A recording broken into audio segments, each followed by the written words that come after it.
Hong Kong के रिहायशी इमारतों में आग लगने से हलाक होने वालों की तादाद 44 तक पहुंच गई है, जबकि 45 अफराद जख्मी हैं। आग लगने के बाद से 300 अफराद अभी तक लापता बताए जाते हैं। रेस्क्यू टीमें इमारतों की बालाई मंजिलों तक पहुंचने की कोशिश में मसरूफ हैं। आग लगाने के इल्जाम में 3 अफराद को गिरफ्तार किया गया है। जराये ने फायर सर्विसेज डिपार्टमेंट FSD के हवाले से बताया कि भयानक आग लगने की वजह से बहुत से अफराद इमारतों में फंस गए थे। आग के शोले कई किलोमीटर दूर से दिखाई दे रहे थे। FSD ने कहा कि उन्हें चारशंबे की दोपहर 2:51 पर मुकामी वक्त के मुताबिक आग लगने की इत्तला मौसूल हुई थी।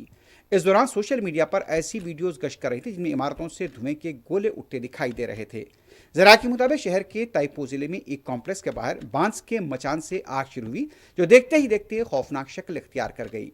ताइपो हांगकांग के शुमाली हिस्से का एक इलाका है और यह चीन के बड़े शहर शेंजिन की सरहद के करीब बताया जाता है। और ये आज सुबह के मनाजिर हैं। अभी भी यहाँ पर आग बुझाने का अमल मुसलसल जारी है, लेकिन बालाई जो इमारतें हैं वहाँ तक पहुँचने के लिए यहाँ पर फायर ब्रिगेड के अमले को काफ़ी मशक्क़त का सामना करना पड़ रहा है।